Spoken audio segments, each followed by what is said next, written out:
Bittersweet. This is the Bittersweet and Twisted Records podcast with Vince and Bobbie. I'm Vince. I'm Bobbie. And this is episode 2. So if you listened to the first episode and you decide to come back, thank you. Thank you.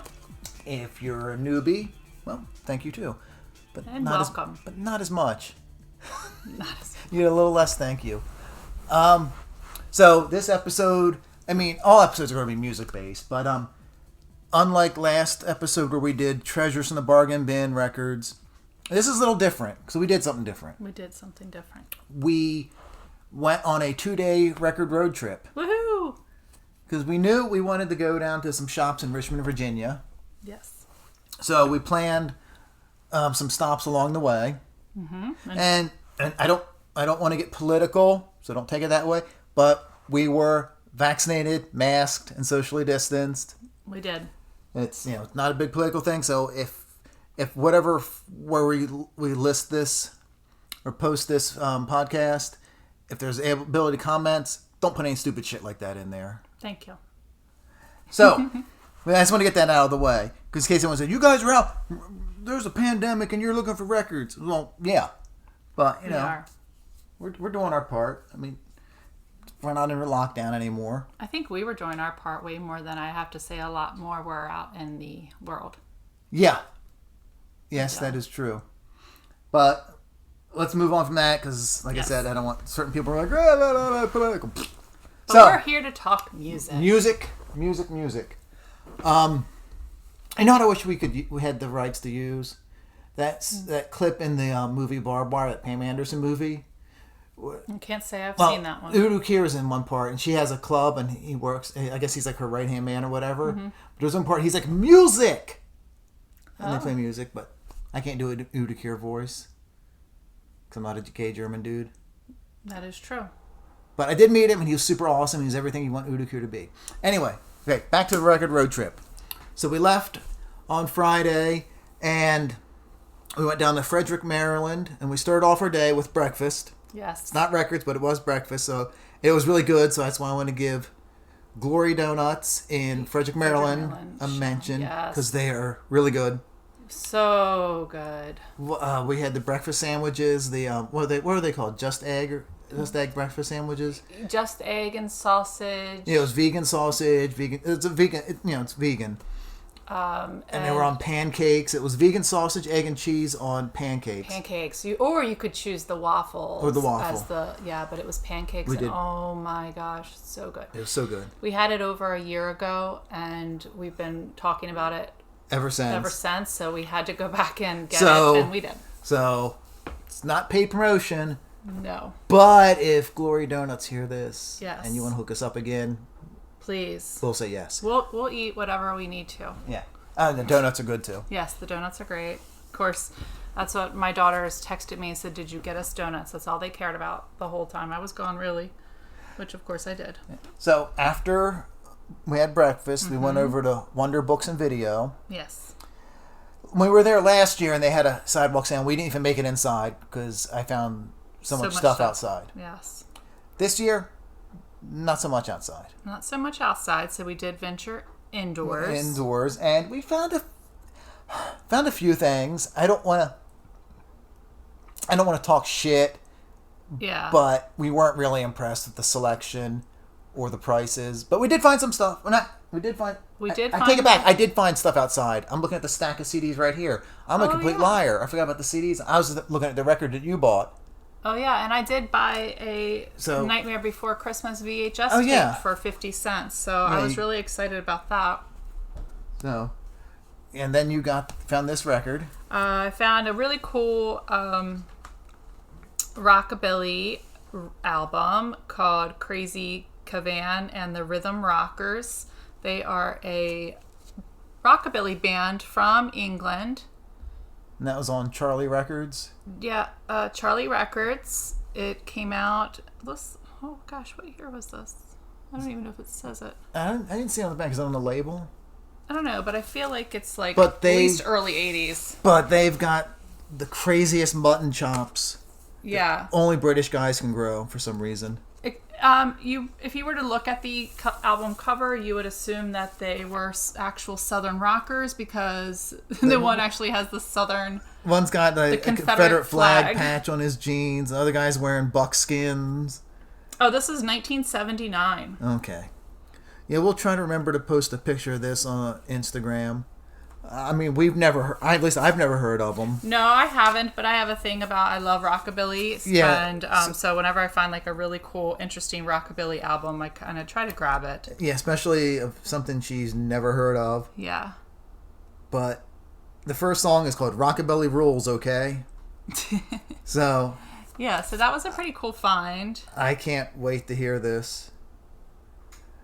And usually when we do our podcast, we put a corresponding Spotify playlist. Yes. I don't think these guys are going to be on Spotify. I'm really thinking they're not going to be. I have a feeling a lot of the stuff we bought on this road trip is not going to be on Spotify. Yeah, you're probably correct on that. So, I mean, you might just have to take it upon yourself to look them up. Probably on YouTube. Yeah, probably on YouTube, definitely. But I'm excited for it, and it's in perfect it's condition. amazing shape, considering it's like a 42-year-old record. Yeah, it's an amazing shape. Still has the label on the back from the distribution center in Los Angeles. Yeah, I didn't know Charlie Records even had U.S. distribution. Well, I guess they did at one point. Yeah, and it even has the inner sleeve, the original inner sleeve, which is in... Now you got to look up all those albums. Yeah.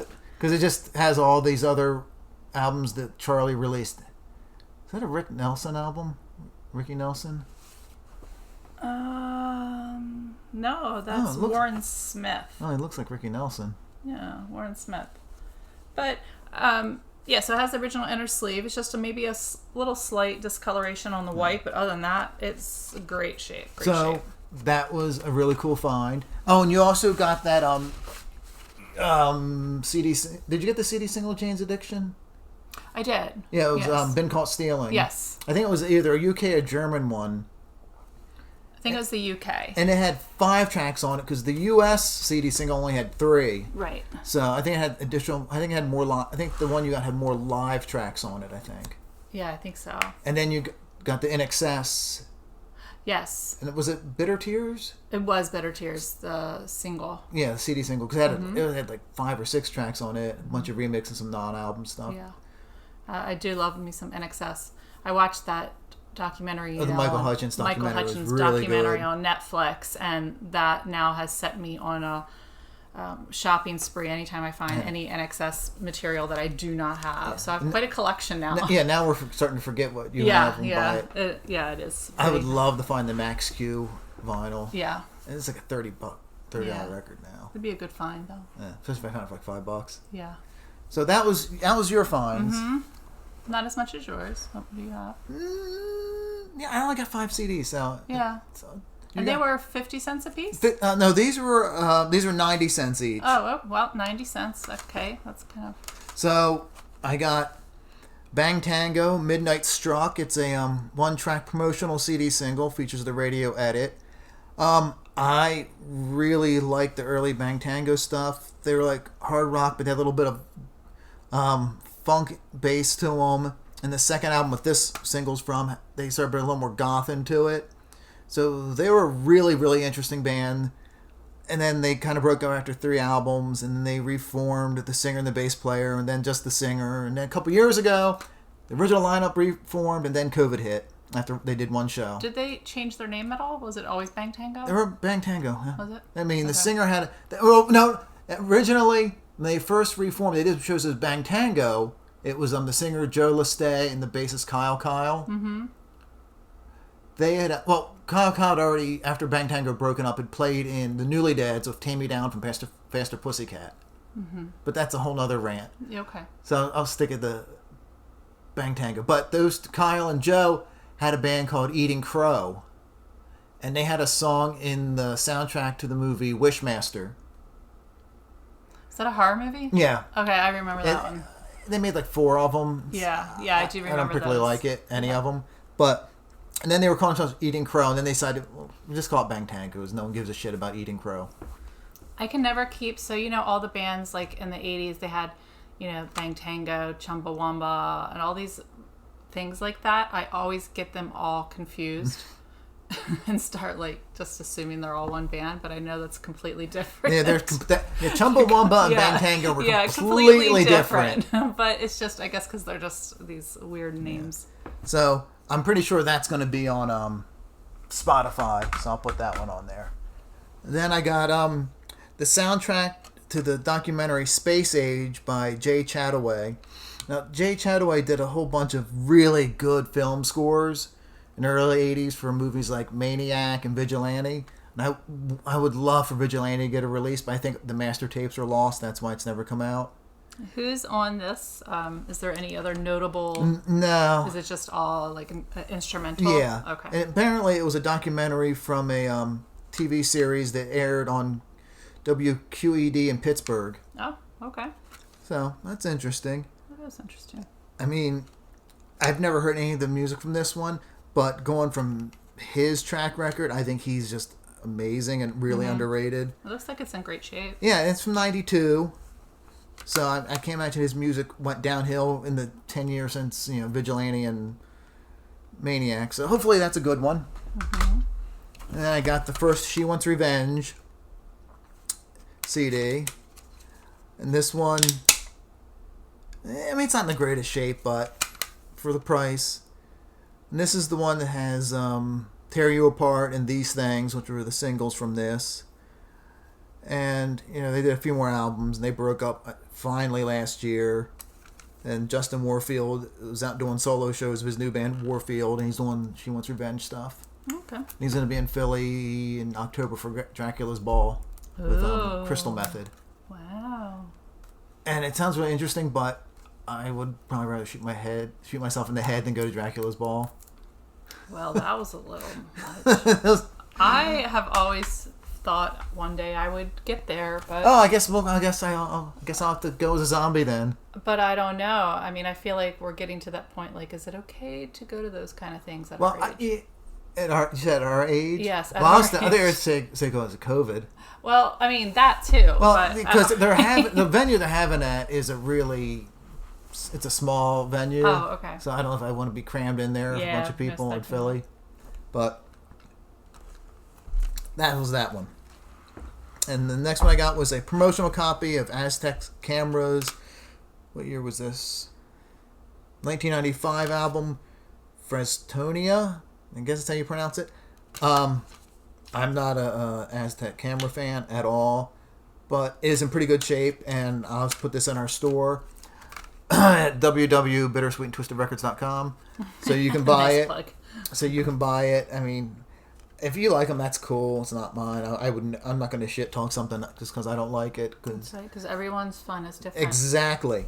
So I got that just for the store, and then finally I got this one for both of us. Yes. Dwight Yoakam's This Time. Mm-hmm. Now, coming from me, you wouldn't expect me to like Dwight Yoakam. Mm-hmm. I mean, Bobbie likes rockabilly, so it's not that far of a stretch to go to Dwight Yoakam. Yeah. But for me, you're like, what the? But he's so good. Yeah. And this one's got 1,000 Miles from Nowhere on it, which is such a good song. Good song. I just really like any of that Bakersfield sound. I really like that. Yeah, he's so good. And when we were driving down to Richmond, we listened to a bunch of Dwight Yoakam. Yep. He's so good. He's a really underrated guy. I mean, absolutely. He's had such a long career, and he's such a great actor too. You're right, and he's an amazing actor too. He was so good in Sling Blade. I remember when that came out, and he didn't have his hat on, and he was bald, and everyone was like, "What the fuck?" Yeah, and you're like, "No, that's why he keeps that hat on all the time." But he's just a really good artist, cool dude. all the way around. Great artist. And I remember somebody telling me when I was younger that, and I don't remember if this is true or not, but that he started off skateboarding. Really? Do you remember hearing anything about that? No, I can't see him as a skateboarder. I don't know, but I heard, I remember somebody telling me that when I was younger, and that always kind of stuck with me because I thought, well, that's really badass. He started off skateboarding. That's weird. And then ended up as this genuine Bakersfield country singer. So it's kind of... I don't know. I'll have to Google that. So yeah. So that was our Stop at Wonder Books. So check it out. They have, I guess, a couple different locations. Well, there's 2 in Frederick, but I don't know if there's any in any other states. But there's 2 definitely in the town of Frederick. The one we went to specifically was Wonder Books and Video. Yeah. Yeah, I think they have 2 locations. Yes. And the other one, I think, is just books. Oh, I had to get up and walk away because I forgot one of our records we're going to talk about. I left it on the other side of the room.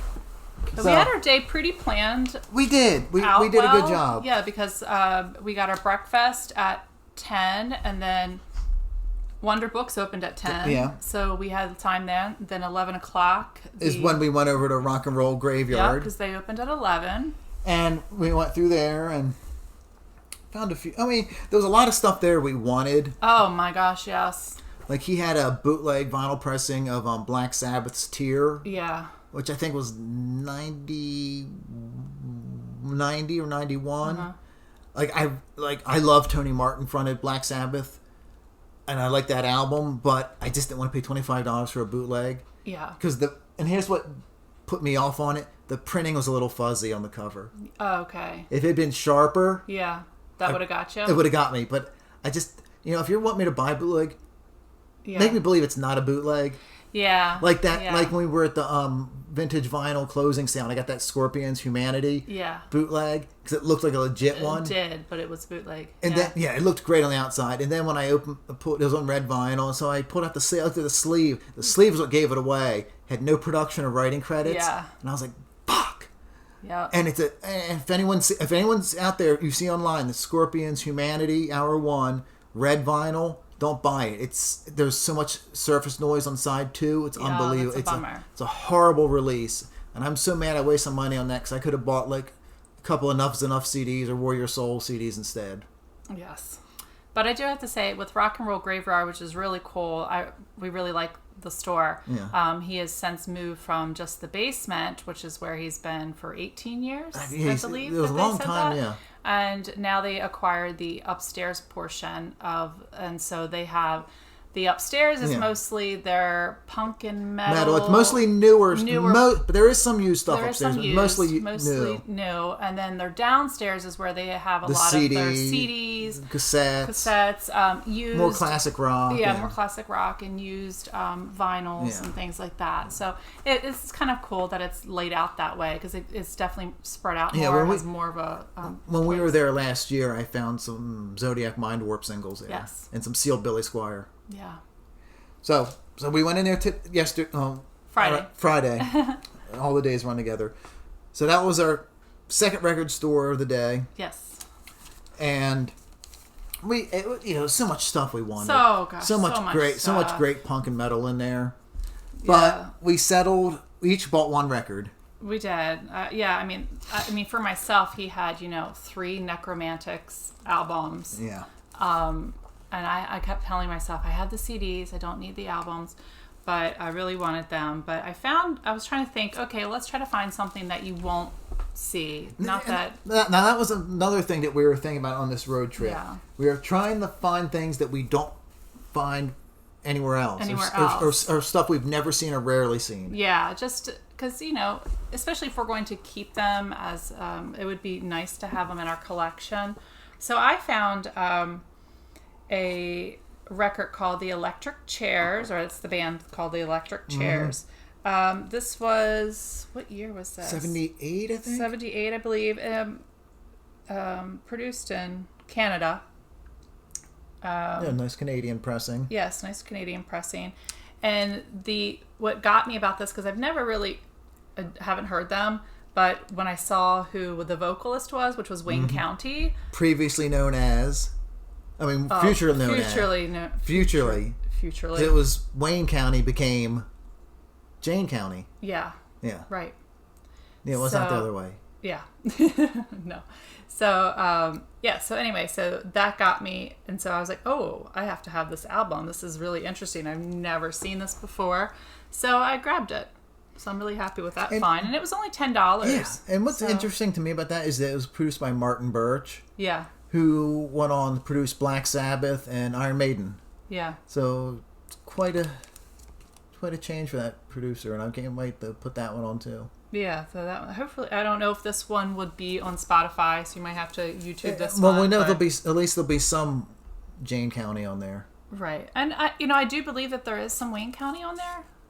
I believe so. I would imagine there's. I believe like when I on one of my mixes, my rockabilly mixes, I believe it comes up. Oh. So, yeah. Oh, surprised on Spotify the amount of old punk is on there. It's kind of surprising. Yeah. If you haven't checked out, if you go to bittersweettwistedrecords.com, we have a link to our Spotify playlist on there, and we're going to start doing them. They're not just tied to each episode of the podcast. We're just going to do various themed ones. Yes. So we have a punk one up right now. It's colored vinyl. Side note, it is color vinyl. I didn't know that. Neither did I. I was so excited to find it. I didn't. Oh, it's translucent red. Oh, it's on. Okay, we know it's Canadian. Oh, it's on Attic Records. So it's translucent red. Oh, that is in.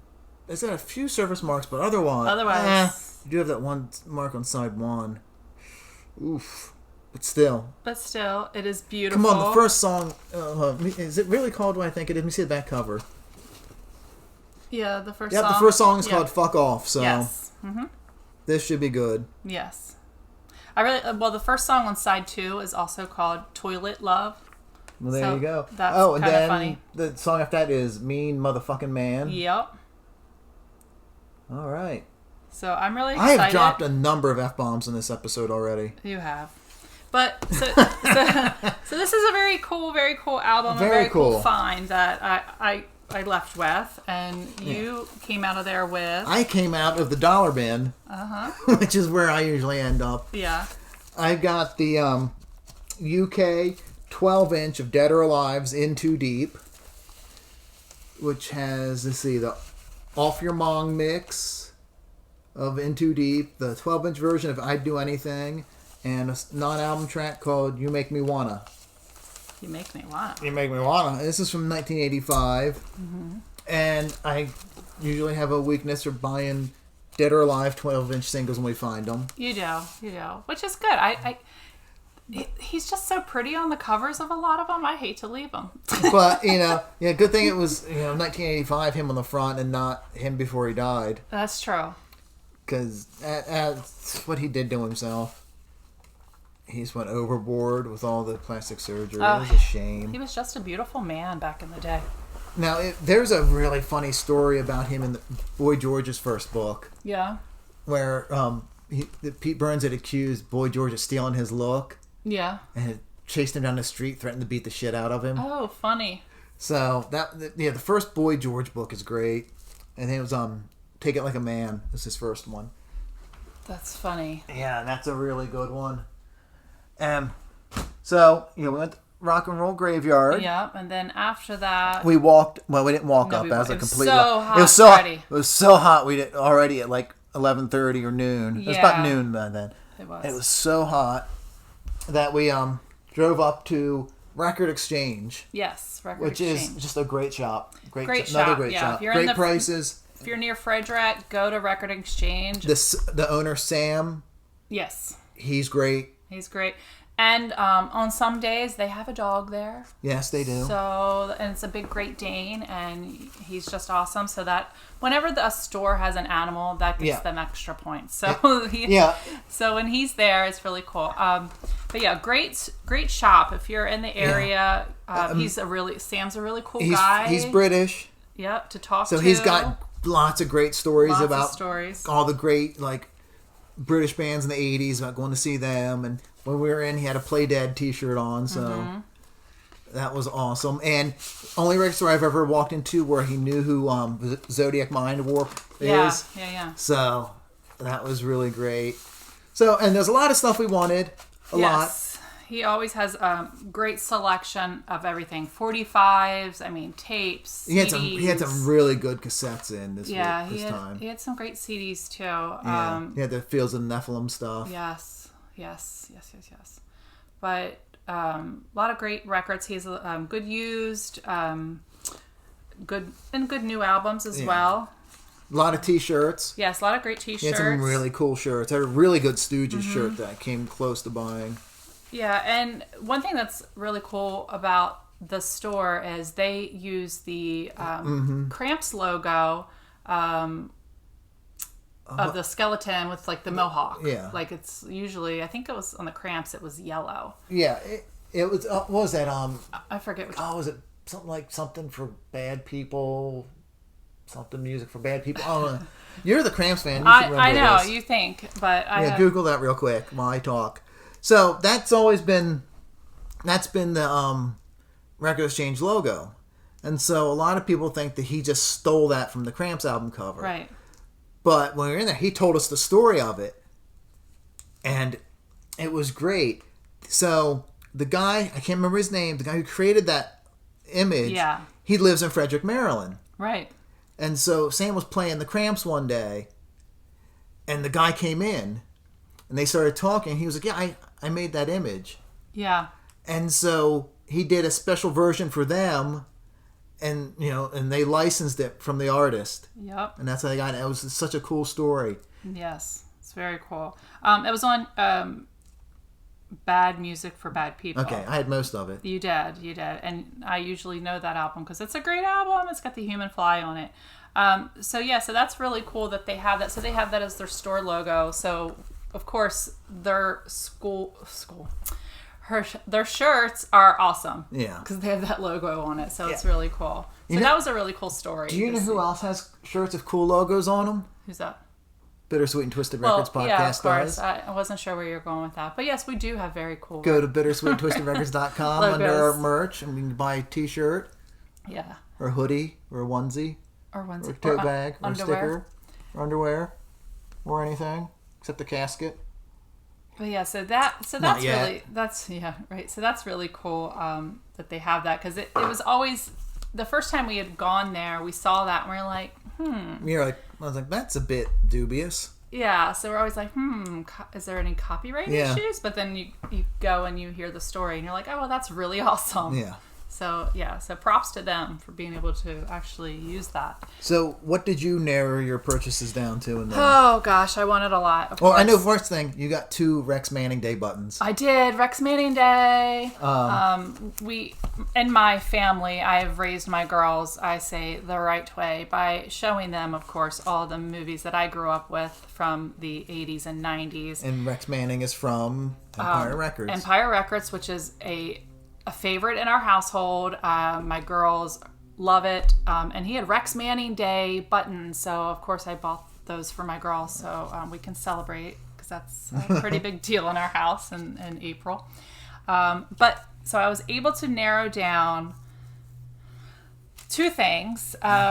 This really cool Billy Idol German release of Vital Idol. Yeah, it's all like remixes. Yes, remixes. It has 2 mixes of, part 1 and part 2 of White Wedding, Dancing with Myself, the Uptown Mix, Flesh for Fantasy, Catch My Fall, Moni Moni, Love Calling, Hot in the City. So all really great songs that, if you're a fan of Idol, I almost bought you a copy of that a couple months ago, but it was the U.S. pressing. Oh, really? Yeah, so this is really cool that it's, the German pressing, because, it's... It's awesome. It was like $8. Yeah, it was $8. It has some German writing on it. But yeah, it was really great. So that was one that I came out with. You can't go wrong with Billy Idol. No. And he does have a new EP coming out. I mean... Yeah, and you said it was good. The new song, Butch Walker produced it, which I didn't see coming, but the new song, it's a little Butch Walker-y, but, it still has enough Billy sneer in it. It's more of a mid-tempo song. It's good, and you should check it out. So Billy Idol, Vince knows this, but to our listeners, Billy Idol was my first music crush when I was a young girl. Probably a lot of young girls' first music crush, and so I've had this nostalgic thing for Billy Idol, and I have a lot of his different singles and records of his, but he was such a good-looking man when I was younger. But the other one that I came out with, this is a new album, but it's the Stiv No Compromise, No Regrets album, which was based on the Stiv Bader's documentary, which I have not seen yet. But this is in a limited edition red vinyl pressing.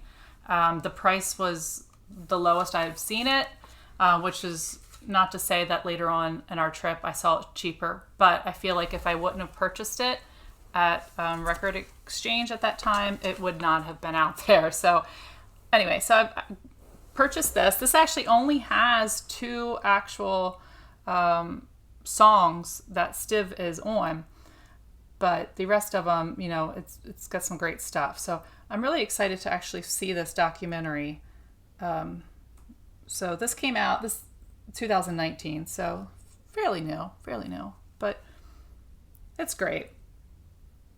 It's got, I really love the imagery on it, from which I do know is because I've heard the story of when they were taping this, when Stiv was on top of this old Ford Econoline van looking like he's surfing it. But anyway, so I was really excited for this one.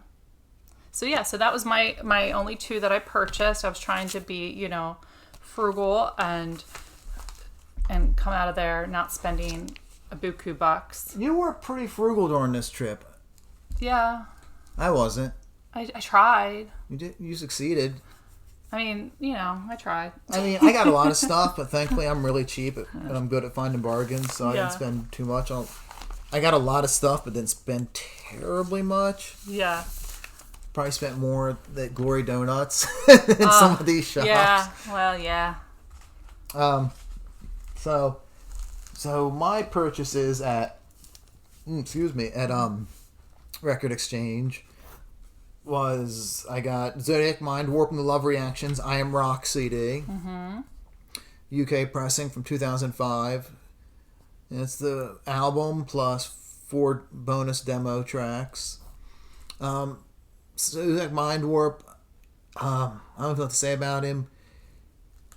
Imagine like a more rock and roll Rob Zombie. Yeah. His real name's Mark Manning. He started off working like in magazines and doing art direction before coming up to Persona, Zodiac Mind Warp. I mean, his stuff's really cool. You know, like I said, if you like Rob Zombie, you'll dig him. And he's not as heavy as him. It's just as equally tongue in cheek, and vulgar. But and he had a great style too. It's more rock and roll. It's a very similar style, actually. Yeah, very similar. Well, not anymore. Early on. Yeah. Then he just, you know, toned it down a lot. But I'd never seen the CD before, so I was super happy to find it for $9. And then that made you just as equally happy when you went to go purchase it, and he was like, Zodiac Mind Warp, he's like, great. Solomon tour, back in the 80s, and he's evidently seen really cool bands. He's seen like every band we like. Yeah, so and he, you know, in the 80s, and so that's really cool. And so I was digging in the bargain bin, and I found which I do. Usually I go to the bargain bins, you go to the regular stuff. I do. And we divide and conquer, and we go in record stores. And there was a lot of stuff in the bargain bin. There was a bunch of Then Jericho singles. Mm-hmm. I'm not a terribly big Then Jericho fan, so I didn't get them. Yeah. But I did get a 12-inch promotional single of Dan Reed Network's Ritual, which includes it's just a 1-track single, same song both sides. It's the AOR version of the song Ritual. I love Dan Reed Network so much.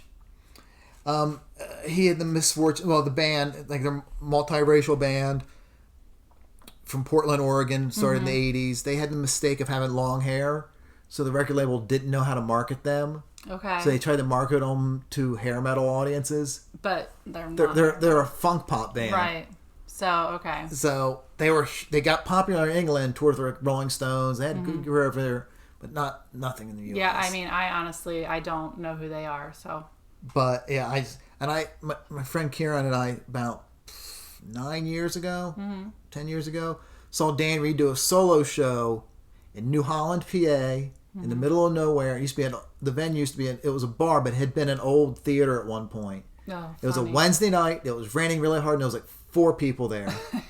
And I said hello to Dan Reed. I wanted to buy merch from him, but I forgot my cash. So I couldn't buy it. I didn't have any cash for merch. But he could not been a nicer guy. Oh, well, that's cool. And he put on a full show that is that's great. 5 people. He's such... And I follow him on social media. He seems like he's just a really gracious human being. And, that's really cool. And apparently they have a new Dan Reed Network album finish. Be out late this year, early next year. Okay. I can't wait. I would love to see the full band tour the U.S., but... I'll have to check them out. But they were 'cause I never don't. terribly popular here, so the chances of them... Is there anything that's out there that I would even... You'd be like... This was the closest they had. Ritual was the closest they had to a hit, I think. To a hit? Okay. Yeah. I'm pretty sure... What was the other song they had? They had a few singles. I like how it's very bland, except for it has this really large hype sticker on it. I love these 80s Polygram Records promos, because they used to have like these generic white sleeves that says Polygram Rocks Radio. Yeah. And then they would slap a hype sticker on the front. Yeah, and the hype stickers, I've got red, white, and blue. I've got a Def Leppard one of these for Rocket. Mm-hmm. And it says in the hype stickers, oh no, another Def Leppard single. Oh, funny. Because it was like the 7th single off Hysteria. But I love Dan Reed Network. Love them. So that was that. That's all I got out of the bargain bin. Mm-hmm. Ooh, I found this one. And then Bobbie found this one. She found me White Lion's Big Game. And I love White Lion. He does. I ain't gonna lie. I love White Lion. Love me some White Lion. That's why, the only reason why I was like, hey, do you have this one? And I was like, how much is it? And she was like, $10. I was like, yes, grab, yes, hold. Then I was like, is it a record club release? I like when I get excited when I find stuff for you, because like, you know so much more in regards to like, music. And so when I find something, I'll hold up and you'll be like, you'll do the no head shake. Yeah. And you'll be like, no. Or you're like, how much? And then I'll tell you and you'll be like, no, not for that. And then when I find something, you're like, his eyes get all big and you're like, yes. And sometimes if I'm flipping and find something I like, I'll go, Yeah, he does. He does like a scream. One of your daughters makes fun of me when she's with us. Yeah. Well, really, in reality, my girls will make fun of both of us for anything. But White Lion, Big Game, came out in '89. It is a record club release. Yeah. But it's in really good shape. It's great shape. I used to have a sealed copy of it that I got for like $2. Isn't this the one that the vinyl is so pristine? Oh my God, the vinyl on this one. I can't believe it's from 1989. I mean, there's a little bit of... There's a little wear on it, but... I mean, the inner sleeve has a minor split. Yeah. But other than that, the the vinyl is just... Great. Unbelievable. They must have never listened to this thing. That, or I don't know, does he clean his albums? I don't know. That is a beautiful piece of art. Yeah, it's in great shape. So that was exciting to find that, and how, sometimes you'll find things that the covers will be in great condition, and then you pull out garbage. The records and you're like, oh God, and then it leads you to wondering, why do people do this to their albums? But this is a great one, because like I said, I had my the sealed one, which I never opened it, but I sold it because I needed some cash. Yeah. And then I've been trying to replace it, and I haven't been able to find a decently priced one. They've just been ridiculous anymore. But this actually had a couple hits. This had Little Fighter and their cover of Golden Earrings, Radar Love. I love that song. But people were like, I mean, they look kind of dopey on the front. I mean, they're not as glammy as they were on the Pride album. No, It was toned down. I don't know what Mike Tramp's like cowboy shirt on the back is. Or is it kind of a rockabilly shirt? That's kind of rockabilly. It's got like some horseshoes. Yeah, it's got the well, this was what year? 89. 89. So okay, it does look like very late 70s. The point, the colors has that really sharp points. But lyrically, this album, I mean, it's not all about like sex, drugs, and rock and roll. There's songs on here. Like Little Fighter was about the Rainbow Warrior ship from that. Oh my God, I'm drawing a blank. Greenpeace had. It was a Greenpeace ship that was sank. Oh yeah. So that's what Little Fighter is about. Huh. That's interesting. And apparently, when they were making the video for it, some of the record label told the band to go, no one listening to this song cares what it's about. They just want to know how tight Mike's pants are. So there's that, and there was a song on here about broken home, about child abuse, and then Cry for Freedom was about apartheid in South Africa. Mm-hmm. I mean, they were really starting to, change it up in '89. It was a good band. They never really got the credit they deserved because Mike Tramp was so goddamn pretty. Look at him. Yeah. He was a pretty guy. Yeah. And now their bass player plays with Megadeth. So. Does he still have that beautiful hair? He has longer hair and he has like a beard now. And he also played with John Fogerty. Oh. And Zach Wilde. Well, do you like me some Zach Wilde? I know. We'll get to Zach Wilde. I didn't get any Zach Wilde this time. And that was a cassette that's on our eBay store. I have the Pride and Glory cassette up. Yeah. You can check out the link at bittersweetandtwistedrecords.com. And then our final purchase at You were excited about this one, I too. was excited about this one. You were. Bonham's first album, The Disregard of Timekeeping, for $12. I was so happy to find this. I mean, I like their second album better, Mad Hatter, which didn't even get a vinyl release in the U.S., I don't think. But this is featuring drummer Jason Bonham, son of Led Zeppelin drummer John Bonham. Yep. And it is produced by Bob Ezrin, who worked with Kiss, Alice Cooper, and Pink Floyd. Singer Daniel McMaster, who's since passed away. But I mean, it's hard rock, classic rock, little bit of prog influences here and there, with some 1989 production. They had the singles "Wait for You" and That's a good song. "Guilty." Wait for You is a great song. I love that the song. The video's not that great. I mean, the video's very 1989. Yeah, very. But I love that song. That's a great song. So I'd seen one of these on eBay. They had it up in their eBay store for like $15. Okay. And I kept going, I'm going to get it. Then I went to get it, and he changed it to an auction. Oh. And I bid on it. I kept getting outbid on it. So $12 is a great Yeah, that's price. a great deal. I mean, it's got like a generic white sleeve, which I don't know if it had a printed inner sleeve originally. Yeah. Because it's 89 when, a lot of labels are starting to just really get cheap on their vinyl in the U.S. Yeah. I mean, Europe kept going for a while. There's some really nice European presses, but it's got some marks on it. I got to really clean it up, but I'm actually surprised they didn't clean it, but it should be all right once I clean it. But for $12, I don't mind. I don't mind at all. Especially if it's one that you know that you have been wanting. Yeah. It's in your... Yeah, there's some good tracks on here, though. Yeah. I mean, I know, I remember when it came out, they were interviewing Robert Plant, and he was shit-talking it a little bit. He was like, Jason shouldn't call the band Bonham. He's not Bonham. It's like, shut up, Plant. Just let him be Bonham. It's his name. It's a good record. Yeah. But that was Record Exchange in Frederick, Maryland. They have one in Silver Spring we have yet to go to. Yep. One in Silver Spring. I can't wait to get to that one. Then after that, we kind of got on the road. We wanted to get to Richmond because Richmond's 3 hours south of Frederick. Yeah. So we wanted to get there fairly a decent time. And typical of Maryland traffic, and DC traffic. Oh God, DC traffic. There was a horrendous 45-minute to an hour delay on 95. And it was 110 out. Oh, it was so ungodly hot on Friday. It wasn't that bad earlier in the day, but it got hot fast. Yeah, and I remember as we were driving, because like I said, it's a 3-hour drive, we were driving it, and I saw people that didn't have air conditioners.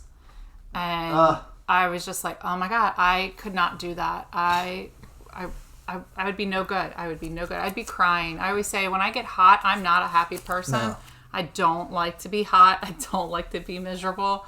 A lot of my friends know this about me. I have one good friend of mine that moved to Florida from Maryland. And he's always like, okay, Bobbie, you cannot come and visit me from this point of the year to this point of the year. I have yet to make it down there, Jay. I swear I'm going to come down and see you because he's also a vinyl hunter. So I think we would have a lot of fun. But so we got to Richmond. We got to Richmond and finally. We saw what time it was. We had like and there was a bunch an hour till everything closed. Yeah, there was a bunch of shops we had on our list we wanted to go to, and so we were closest to Plan 9 Music. Plan 9, which was the one on the top of our list. Their hours were a little longer than other people, so we went in there. It's a nice size. It's a big store. Big store. Really spacious. It is, which is nice. Yeah. So you don't feel like you're on top of each other with other people, which is great. So we went through. I looked at all the discount CDs underneath. Yeah, that's where Vince goes, to where all the discounts ones are. Yeah. And then you were looking, and I did look at some. I started at 45 because he had a lot of, well, not all 45s, I'm sorry. I started at, not the 45s, the used section. Yeah. Which the used section is mixed in. It's all set up alphabetically. Yeah, it's mixed in genre. It's mixed in with the new. Yeah, which is mixed in with the new. But he does have, there'll be a space between two dividers. It'll say like the used letter B. It would say like Rock M yeah. used. So I started in there just to see, flipping through the used stuff automatically to see what I could find. And then he had a discount vinyl section, which was, a lot of it was new vinyl, some used vinyl. And they were 30% off. Yeah, and you found Enough's Enough in there. Yeah. Yeah. At first I was super excited, and then you told me it was Diamond Boy. Yeah. Then I got unexcited because I love Enough's Enough, but I don't like Diamond Boy. Oh, okay. I don't like the album, and it was like $30 and 30% off, and I was like, still $20. Yeah. I mean, I'm not paying 20. If it had been like 10 or 15, I might have bought it. There's no way I was still paying $20 for it. Yeah. But you did find some stuff in the 30% off bin. I found two things from the 30% off bin that I was excited about. The first one was is a band called Shatter Box. They were, I'll just read off the hype sticker here. Yeah. They were a rare Seattle punk rock and roll band. So this was an official reissue. But this was from 1981 is when the original came out. So I kind of got excited because, most of the Seattle scene I'm not a huge fan of. Don't hate me, front people. I know there's a lot of people that love that Seattle scene out there, especially, during the grunge era. But this one, when it said it was a rare Seattle punk rock and roll band, I got excited because you just don't see a Seattle and punk in the same sentence a lot. Not very often, no. So I was really excited, and just the way their outfit is on the front, I was just like, oh yeah, I gotta check this out. It seems like a lot of, I mean, we could be completely wrong, but it seems like a lot of bands from Seattle, that early 80s punk, didn't get a lot of stuff recorded or released beyond the area. Yeah, exactly. Like Duff McKagan he had a early on punk band that finally in 2021 got their material from like 83 released. Mm-hmm. So this is a really cool album, nice thick vinyl. Inside it came with the so you got it insert with cool insert that has some photos and little bio. Yeah, a little bio about them and things, so which is kind of cool. But yeah, I don't think all of their stuff was ever fully released like on an album. I think it was a lot of 45s. Okay. That and this one they said was recorded in 1980 at the Death Camp in Seattle, Washington, which I'm not positive what the Death Camp is, but I guess it's a place where people played. Oh, I'm just looking at the liner, and so they enjoyed bills of punk bands like Napalm Beach and more pop-oriented groups like the Heats. Well, if we like this, now we have two more bands we have to research. Yeah. And this was done on Dig Records, which is out of Leesburg, Virginia. So, this was recorded in 1980. Yeah. It's in really great condition. Heavyweight nice vinyl. heavyweight vinyl. What's also cool in this liner note, it has the cover of the original 45 sleeve, and then like a picture of they had a girl in the band? Or is she just in the picture? I think she's just in the picture. Oh, yeah, okay. She's just in the picture. I was about to say. I was like... Yeah, but so I'm excited for this one. I have not listened to it yet or anything. I did listen, before I purchased it to make sure that it wasn't horrendous. Yeah. I did pull up a little bit just to listen to a little bit while I was at the store, and I was like, all right, definitely has a, the punk feel, especially from the 80s. It has that certain punk style. But it's a really cool album with the hype stickers and everything. And it was, I think I paid $7 or $9 for this. So I'm like $9 for a punk band from Seattle. So I was like, I'll pay. I'll pay for it. If I'm reading this right, they did have two lineups. They did have a girl singer at one point. See, this is I know. They were a 5-piece with a girl singer, and then went to a 4-piece apparently. Oh, okay, yeah, because that's all that's on this cover is the the 4-piece, but on the inside it does have a picture of a girl. So I thought she looked like she was a fan, but and apparently the guitarist Richard Pleasant is still active in music in Tennessee. So that's awesome. It is awesome. So check that out if you want to look out. This look it up. is Shatter really Box. interesting. Two of the guys, they had started pursuing rock and roll in the Bay Area, and they went to San Francisco and formed the Homewreckers. And then it's funny because like the band Metal Church, the main dude in that band, oh my god, I'm trying to put blank on his name. Kurt Vanderhoof. Okay. He was from Seattle. He went down the Bay Area in the early 80s with his punk band. Okay. And they had released, I think, just one 45 with him before he left, went back to Seattle and formed Metal Church. Which is interesting because that time in the Bay Area, which you got a lot of like the garage band music style and some of like the surfer style. But a lot of, I mean, there was a pretty good scene down there for music. I'm always surprised when like guys start off punk, then go metal. It's always weird to me. But this looks like a really nice release. So. Yeah, so I'm excited to listen to that one and check it out. So that was Shatter Box. The next album that I found, I'm excited about. This one was called the band's called the Trash Bags. Okay. It's very Cramp-esque looking on the front. I think that's what caught my eyes at first. They have very it looks very Cramps-like. And they have very Cramps-like song titles. Yes.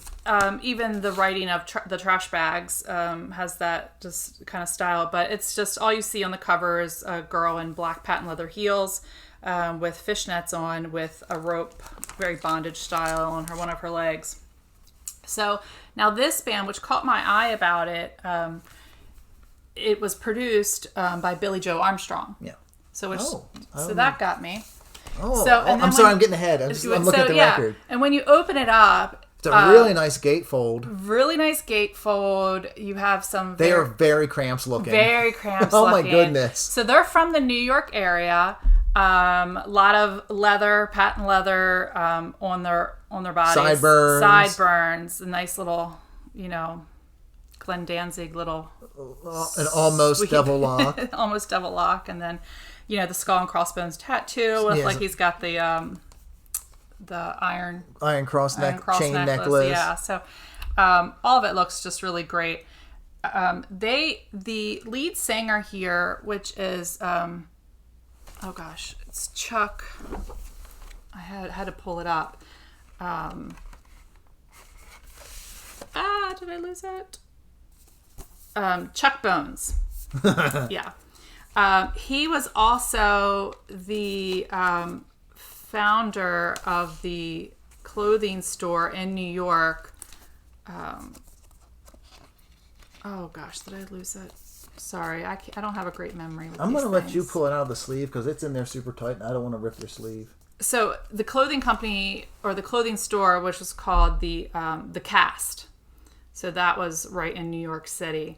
So they're all really cool. The sleeve, when you pull it out, it's great. It looks like a super large Polaroid. It even kind of has the feeling a little bit. Now, the only thing bad about that, it's really tight to pull that. I know. I started to pull it out. Now I'm afraid to. I was so afraid that I was going to rip it. I'm going to leave it in there. I was so afraid I was going to rip it. But yeah, so Chuck Bones. I think once you get it out, you should put it in another sleeve and then put it back in. I agree. So yeah, he's the founder of the Cast, which is a clothing line and shop on the Lower East Side of Manhattan. It's a really nice looking release. Oh, this is a great... So I went on to Chuck Bones's this article that was by ponyboymagazine.com, and it says that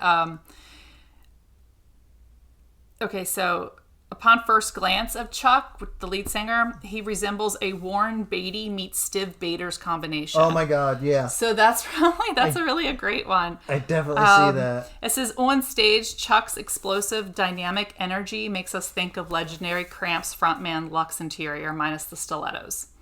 So, yeah. So it's very cool. It's just the album itself is just super neat vinyl. It's the only album by them. Now, this one is a fairly new band. So this was recorded in 2019. Okay. So, fairly new band. You know what's great about all But the it's just stuff awesome. You know what's great about all the stuff you bought so far? What's that? Is that a lot of it you've never heard before. Yeah. You just went for it. I went for it just upon the aesthetic, upon the some of the names that I knew. When we look for music, we have very different methods. Yeah. Like she usually goes, "Oh, that looks like something I'll like." Yeah. And I look for names that ring a bell somewhere in my brain. Yeah. And I'll go, "Wait a second. I think I know this band. I think this dude in the band played with this guy in this other band I like." And I'll go open up, look in the credits. I'm like, "Aha." Yeah.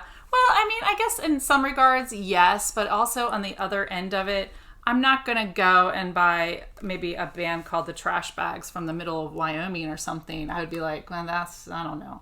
But then when I see that they're New York City and then I see like their design, then I see who produced them, I was like, well, that's pretty cool. So what do you say about the middle of the country? I don't know. I mean, I'm sure that they produce, but I just don't know. I don't know music in that area, so I'm just saying. But I mean, I do kind of try to go, and like I said, I did want to really concentrate on trying to find things that I didn't know. You know what? I want to give a mention to a band from the Midwest in the 90s. Okay. They were called Paw, P-A-W. Okay. They had 2 albums out on A&M Records. They had Dragline and Death to Traitors. Okay. Really good band. They were like kind of grungy, but they were a little more tuneful. Okay. They were so good. I think they still play shows on occasion. Okay. And their singer just joined this band called Primitive Race. Oh. And their previous singer was the original singer from Faith No More, Chuck Mosley, before he died. Wow. Okay. So let me throw out some more names. Yeah. Right. Really. You want some more names? No. No. I mean. Okay. If you did not listen to our first episode and you just came upon listening to us on our this second, guy's a know-it-all. No. Well, no. I was going to say that we do name drop a lot, just because I think what you'll come to realize is that the music industry, they're all so intertwined. As we were saying last night, inbred. Inbred, which was, I was like, I don't want to say that. That's not what I mean. I just mean they're so intertwined. Now, we made a joke last time that you should do, because we were inspired by Chips Enough.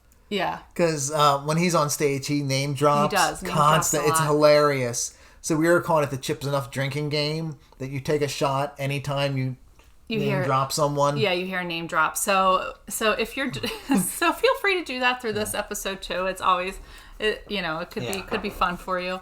But we do mention a lot of things because I think that's important, as well as understanding maybe who, if you're a person that likes a specific type of music or a specific musician, then if we say, oh, hey, this band, this is who produced them, or this is, who they know, maybe that'll be like, oh, well, I'm going to check them out, because, and then you have the likelihood of liking them as well. So hopefully all of our episodes either inspire you to listen to new music for you.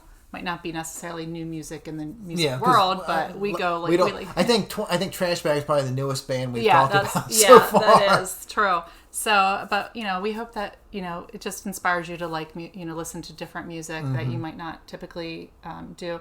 And I just hope that you can understand how much we really love music, and that's what we want to convey through our episodes. Is just much to the dismay of some people we know. Correct. They're like, "What are you doing? Record hunting this weekend?" We're like, Yeah, pretty much. Yeah. Where are you going? Virginia. It's and I've said this to you. I was like, I find it very meditative. I do. It's just flipping through the records, looking. And it's really great when you're doing that and the shop is playing good music. Oh yeah. Sometimes they don't play good music. No, gosh, no. Oh, we'll wait till we get to that. Okay, that's day 2. So that was Bobbie's finds in Plan 9. Yeah. I'm getting ahead. Anyway, so I went through, like I said, I went through the CD boxes underneath. I'll get that in a second. And I went through the cheap vinyl bins. And the only thing I found there I got was a Julian Cope Eve's Volcano Covered in Sin 12-inch UK. I'm not, much like Aztec Camera, I'm not a big Julian Cope fan. Uh-huh. But I got this because I've never seen it before. Because usually I see the same Julian Cope records everywhere we go. It's like, yeah, I get it. The same one. So this was a different one. It's got like a remix of Eve's Volcano and then 2 other tracks. It's the cover has a little bit of wear on the edges, but the vinyl's in good shape. And how much was this one? $1. Oh yeah, wow, that's great. Yeah, so for $1, I was like, yeah, I'll get a different one. Just for $1, that's in great shape. From 1987. I mean, I've seen things, were higher priced and way worse shape. Yeah, we saw some doozies this weekend. We sure did. But yeah, I mean, like I said, it was just nice to see a different Julian Cope record. So I got it for $1. That's all I got on vinyl there. Yeah. So from the bins. Get your tight leather pants on and your hairspray. Oh. Actually, I didn't get that many hair metal. I got a couple. So the first one here is Guy Man Dude, Sleight of Hand. Oh. What was it? 1989 MCA Records. He was one of those instrumental guitar wanky dudes. Lots of kind of stuff. Oh. I'm sorry, how was that again? Gene Simmons called it a bunch of angry bees. That's perfect. I love it. But I mean, he had a good sense of melody. I don't know what after he did this album for MCA, he got dropped. He did it like in the early 90s, like 92 or 93. He did like a self-released one. Okay. I don't know what happened to this dude. But I mean, even though he has a lot of wanking stuff in there, he did have a good sense of melody.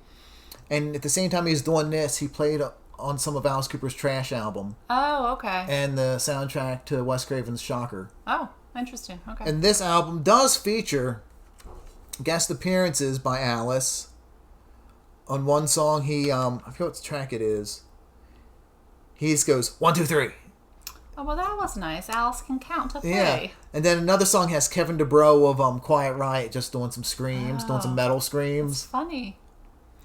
And there was a single release of this. I remember Headbangers Ball played it, but I can't remember which song it was. Oh, Headbangers Ball. For all you youngins, you might not know what Headbangers Ball is. Just Google it. Because we'll be here for another 5 hours. I look forward to it whenever I was at my mom's house who had cable, so I was always really excited. I think his cover of Paint It Black might have been the single. I think. I don't know. It's 32 years ago. I can't remember everything. But, as far as those kind of albums go, it's an okay one, I used to have it on vinyl. I found it a few years ago on vinyl for $5 and I sold it. Now, is this for your private collection? I don't know yet. I'm going to have to listen to it. Because I saw it, and all these ones I got on a table ended up being 50 cents each. Oh, that's nice. Yeah, so yeah, I saw it and I was like, I know him. I used to have this. I had a cassette when it first came out. And I was like, I'll revisit it, and if I hate it, I'll just sell it. Another difference between us as well is the stuff I buy tends to go in my personal collection. The stuff you buy, some of it goes in your personal. I try to do a good ratio of keep to sell. You do, and that's really great. But I'm not there. I'm just like everything's. You did buy one thing to sell this weekend. I did. We'll get to that. That was in day 2. Yeah, but I mean, for the most part, everything is. Well, it's because a lot of times I feel guilt over buying stuff, so I buy stuff to sell to make money to cover what I spent on the stuff I kept. Well, that's good. So I need to do that because right now mine's just all outgoing money, not. And sometimes you find something you think's gonna be good, and it turns out being a turd, and you don't want to keep it. Yeah. I mean, I have some stuff in my collection I'm kind of iffy about, but if I sell it, I might regret it. So that was some kind of stuff. So the next one is Last in Line, La Escrito del Muerto. I don't know, I butchered that. But it's not the same Last in Line featuring Vivian Campbell and the dudes from the original Dio band. Okay. This is a punk band it was recorded between 98 and 2000. I've never heard of them, but like I said, it was on the cheap bin, and the cover is awesome. The cover is awesome. It's a drawing of like a tombstone, and has like a zombie behind it with a hatchet in his head. Mm-hmm. So because it has some Spanish, is it a... with their names like Mikey, Joe, Josh, DJ, and Aaron. No. They're from Massachusetts. Oh yeah, I do see that. Dracut, Mass. Yeah, and they covered a G.G. Allen song on here. Yeah. But apparently it's a compilation. The first 13 tracks are from their first album. Okay. The next 6 are from their Crosswalk EP. Then the next 2 are previously unreleased, and next few are from a demo they did. You can tell what era this is because it's like, you see 98, 2000. Because the guy, Mikey, he has... Let me look at Mikey. Mikey has 2 swallows tattooed on his chest, and that was a very popular style of tattooing back when everybody got swallows. But I'm looking at some of the lyrics. And for the song Crimson Screens, they mentioned George Romero, Lucio Fulci, and Dario Argento. Wow. It says, Romero, back in 68, give the man an Oscar, an all-time great. Fulci, Zombies Extreme, when they rip out your throat, no one hears you scream. Argento, Thanking Man's Gore, timeless classics, I Always Want More. Oh, it keeps going on. Wow. Hold on, I'm not done. Raimi, The Book of the Dead, Zombies Possessed, they'll tear off your head. And I look to the crap called horror today. Teen watered-down comedies to my dismay. Screaming at sequels and endless bore. Just another vehicle for a Hollywood whore. Blair Witch Project, pile of shit. Cannibal Holocaust should have been a hit. Now it's high production values, gore factor low. Where did all the creativity go? Huh. So, I wonder what his stances are on modern horror. I don't think he liked modern horror. And I see a lot of F-bombs in here. Wow. More than I dropped in this episode, so I'm looking forward to listening to this. Yeah, it should be pretty interesting. Since they're it's 25 songs, so I mean, I can and it's probably like 31 minutes. Yeah, all the songs they're very Misfit-esque, and meaning that they are all like 1 minute, 2 minutes long. Yeah. So even though this is a 25 song album, each song is the longest song on here is only 2 minutes and 20 seconds. And inside the booklet it has pictures from the EPs, and the demo they used artwork from George Romero's Dawn of the Dead. Oh, fun! Oh yeah. So anyway, that's really that should cool. be good. I'm really for 50 cents. That's 50 cents. It's always good to get to know that. So yeah, that's the fun of digging in the bargain bins, is finding something and you go, that looks like it might be cool, and then when it turns out to be cool, it's awesome. And if it turns out to be shit, you go, well, it's only 50 cents. Yeah, there you go. So I don't know. It looked like their heart were in the right place. So after that, I got a promotional copy, promotional CDR of the Best of Joy Division, which I have the retail release, but I was like 50 cents. I'll take this promo. I mean, it does have a booklet, so I don't know if it was supposed to have had one.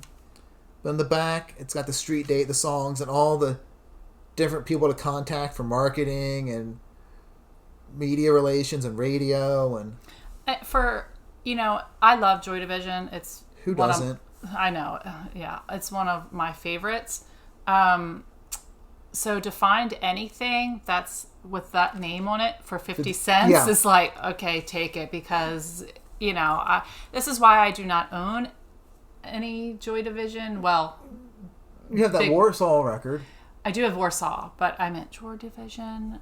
You don't have any Joy Division? I don't think I have any. I mean, I have CDs of Joy Division, but I don't have any. No, you have the Love Will Tear Us Apart 7-inch. I do. I was getting ready to say I don't have any any large vinyls. I don't have any either. Large vinyls. I mean, all my Joy Division's on CD too. But most of it's so expensive. If you were to find any originals, would be astronomical. Even like the late '80s pressings are like outside of our price range. Yeah. So I usually shed a tear on them, but that's for 50 cents. You're like, I'll grab it. Like, even though I said I have the retail version, I will probably end up keeping this, because how often are you going to find a Joy Division promo? Right? For 50 cents, so. Just period. Yeah. So I'll probably just keep that in the collection. If it's not going in your collection, it's going in... Well, they're all going to be the same collection. Exactly, but I mean, I'm just saying, it's not going anywhere. All right. It's not going anywhere? Okay. Mm-mm. So the next CD I got is the self-titled album from Damn the Machine. Mm-hmm. They were a metal band from, I think it was 92. Yep, 93. Okay. And their guitar player was Chris Poland, who had played with Megadeth for a few years. I used to have this on cassette when it first came out. Mm-hmm. I can't remember which the single was off of this. I can't remember if it was Lonesome God or The Mission. It was one of those two. But I remember, it's very technical, like because he was a very technical guitar player. Okay. But it had a lot more melody than Megadeth. Okay. I remember that. But I haven't heard this in years, so it was really cool. An album cover, the End Machine, it's like a desert with a bunch of cigarette butts. Mm-hmm. And I don't get the artwork. It looks like an ashtray. Yeah. But, yeah, I remember this when it came out, so I saw it on there. I was just really looking forward to hearing it again.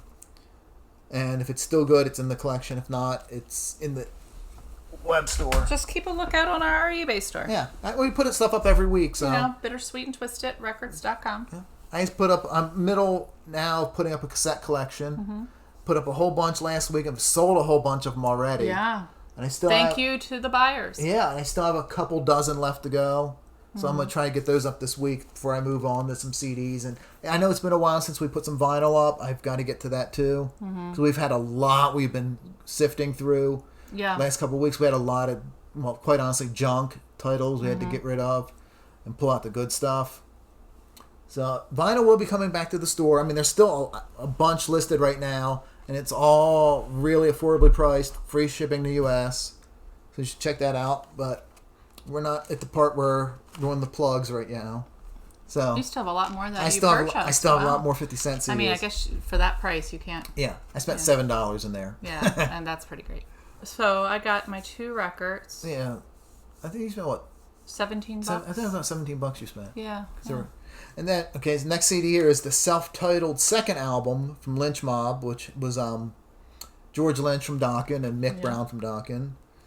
And this was the second album. This had Robert Mason as the singer, who is currently the singer for Warrant. I'm not a huge Lynch Mob fan. I remember having this cassette when it came out in '92. It's pretty good. I know the Japanese release had a bonus track that was really good. Mm-hmm. But I'm looking forward to revisiting this. It's been almost 30 years. Maybe I'll have a... Yeah, I mean, I definitely remember Lynch Mob when they... but I couldn't tell you what song it was. But I would hear. I think I have the first on Wicked Sensation in the closet. I got it in one of the boxes. It's going to eventually end up in the store. If it's not up already. So I want to listen to this again. And last year, George Lynch officially retired the Lynch Mob name. Because he figured it was culturally insensitive. Oh, okay.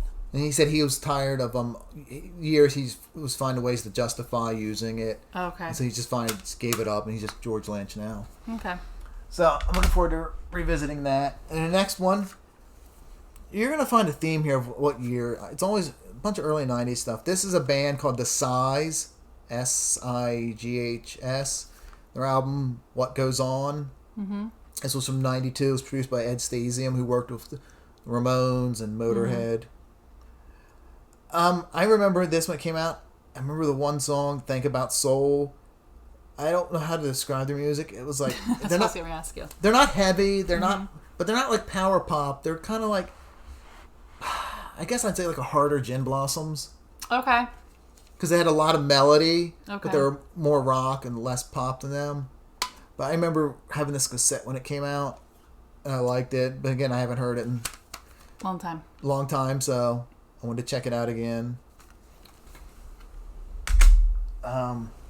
Next one is Real Life, Lifetime from 1990.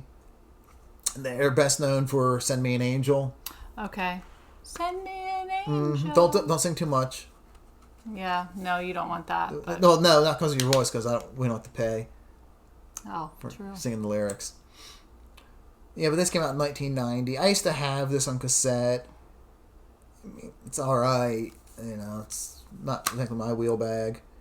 And some of it was produced by Steve Hillage.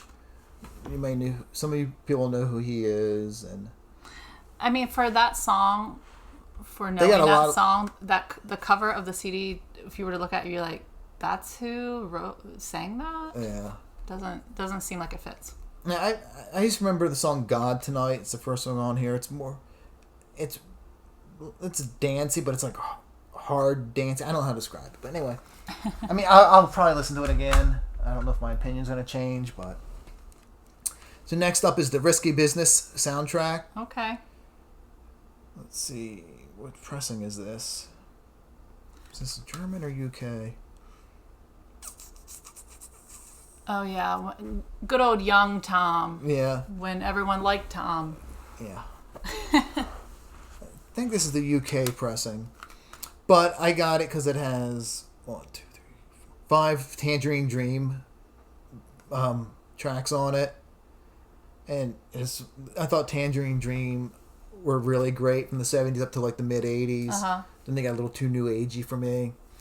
But it's got some great Tangerine Dream stuff on it. But of course it has Bob Seger, Old Time Rock and Roll. I would hope so. Because we all remember that scene. Tom and his tighty whities. Oh, his tighty whities. I don't think he was a Scientologist yet. No, well, like I said, this is when everyone liked Tom. Yeah. That who is else a is on memorable it? scene. Muddy Waters. Yeah, that's a... Jeff Beck. There you go. Prince, Journey, and Phil Collins. Ooh, what Prince song was on there? DMSR. I'm sure that's something dirty. Yeah. D probably stands for Dick. Oh, I don't know. But yeah, I used to have a copy of this before. It's a pretty good soundtrack, especially for the Tangerine Dream stuff. And you know what? Phil Collins in the Air Tonight's a great song.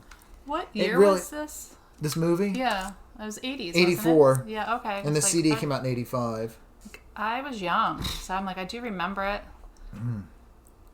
And I was 7. Oh, God. in Air Tonight, helped popularize the 808 drum machine. Okay. But there's that. We're getting there. I know this is gonna be like a 5-hour episode, and you know what? I don't care. Next one I got is Joey Tafola, Out of the Sun, on Shrapnel Records, 1987. More instrumental guitar stuff. That's all I got to say about it. I mean, I don't really know. Okay. Yeah, nothing of this sounds anything. I know that. Familiar. Let's see. Paul Gilbert, guitar player from Mr. Big, plays on a couple tracks. Okay. And guitarist Tony McAlpine plays keyboards on it. So, I mean, if you're a fan of him or anything, the guitar stuff released on Shrapnel Records, this will be on our store eventually. Unless I listen to it and it blows me away, which it probably won't.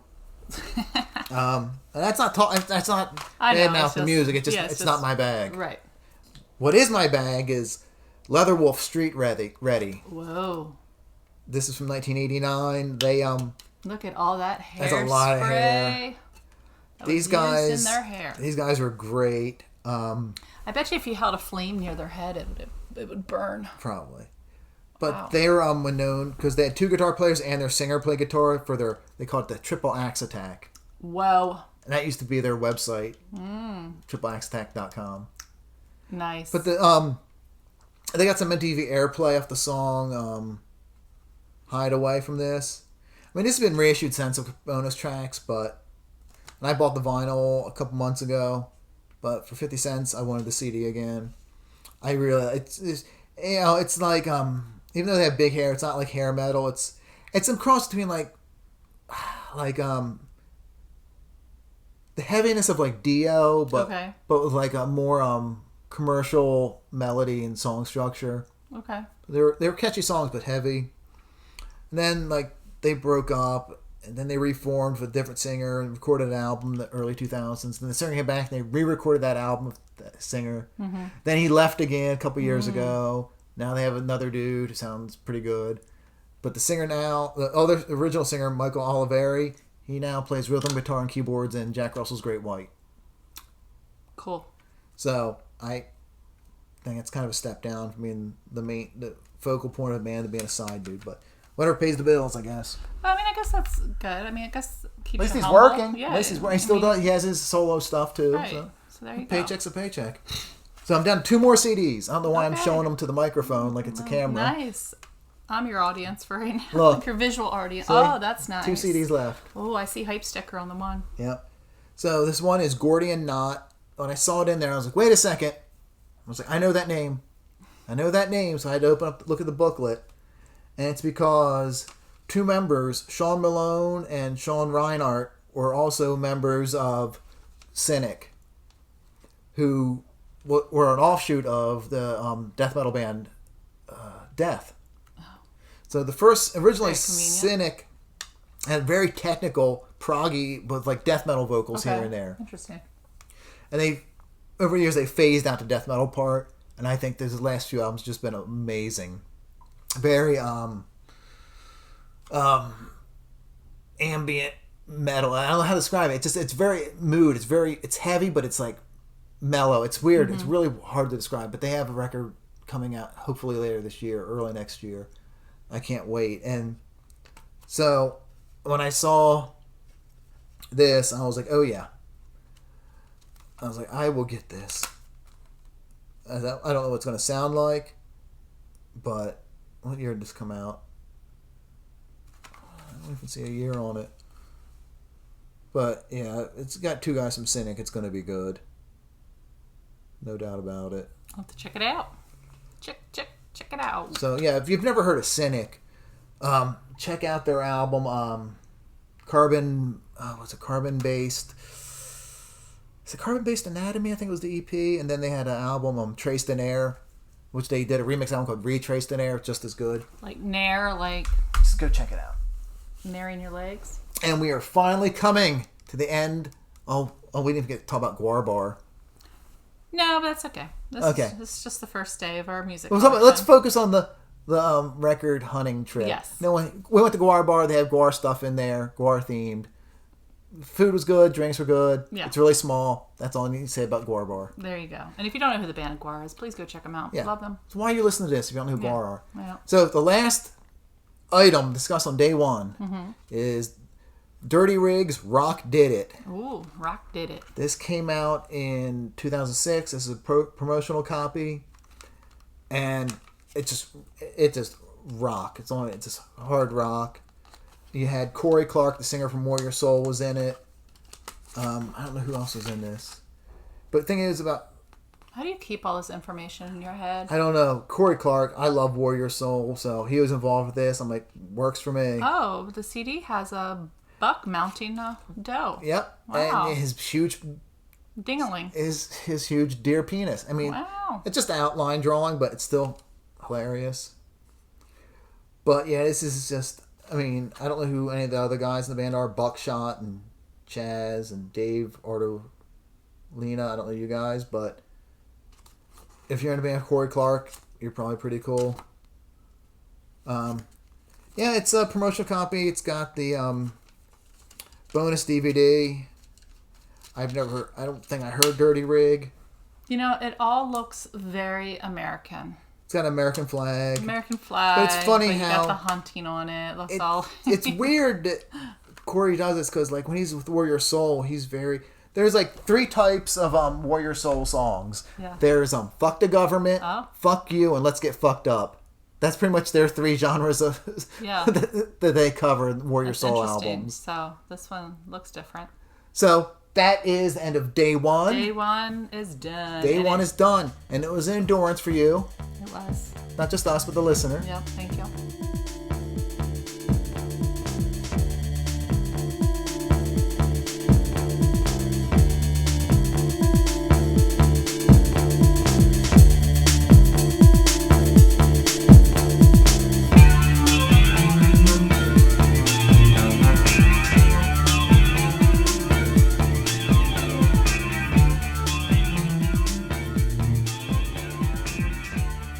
This brings us to the end of Record Road Trip Part 1. Part 1. We've decided to make it into 2 episodes. Yes. Because we don't want to make a 10-hour podcast. No, I don't think you would appreciate it. No. But, you can listen to Part 1 and then, of course, come back and listen to Part 2 at another time. And before you listen to Part 2... Make sure you subscribe, yes, like, follow, share, whatever it is you do on your given platform where you're listening to us. To show that you like us, you love us, you follow us. Because we love you. You want to listen to more episodes. You want to share it with everyone you know. And, even we might not be your complete cup of tea. I get it. We're not, I like to think we would be, but we may not be. But if you share it, we may be someone else's. Yeah. I was wondering where you're going with that. Yeah. Okay. Right? Yeah. Everyone's fun is different. That's true. So in the meantime, you can head over to bittersweetandtwistedrecords.com. Over there, you'll find the links to all the different platforms where you can check out the podcast. If you found this on one platform, but you prefer another, it might be listed there. That's true. We have a link to our eBay store. Yes. Where we have records and CDs and cassettes and movies and a dwindling supply of shirts. Because they've actually been selling. I know. Good. Cassettes have been doing really well, so I have more cassettes going up. Some of the stuff we talk about on the podcast might end up in the store. Might. Some of it might. What else we got? We have a link to our merchandise, which is shirts and onesies and hoodies and cell phone cases and anything you can put our logo on. Anything. So we got that, and then link to our Spotify playlist. Spotify playlist we have 2 up right now. We have one 2 that up. correlates with our first episode. And then the second one is a standalone punk rock one. Punk rock. 24 punk rock songs that we each did pick 12 songs that we like. Yep. So we'll be doing more playlists. Each episode of the podcast has a corresponding one, and then, like I said, standalone playlists. And we plan on doing more of those, so you can of different genres, because we're pretty rounded. And we've got links to all of our social media accounts, except TikTok, because I still don't like TikTok or understand it. But yeah, it's got our Instagram or Facebook on there. We have a Twitter, but I never post on there. So Instagram's the one we post on the most. So yeah, check out all that links. A lot to check out, a lot to listen to. Well, not a lot, but that one, the Spotify playlists are kind of long, so yeah, you can listen to a lot of music. So yeah, but take us on the road with you. Yeah. That's when I tend to, listen to my podcast. Listen to us on your ride to work. Yeah, and you don't have to listen your to it ride all home. at one time. Split it up. I mean, I'm sure you would love to hear us throughout your day. Yeah. I don't think anyone wants to hear us throughout their day. So that brings us to end of episode 2 of Bittersweet and Twisted Records podcast. Yes. Record Road Trip Part 1. So thanks for listening, and be sure to head over to your platform of choice and listen to episode 3, Record Road Trip Part 2. Thank you so much. Bye.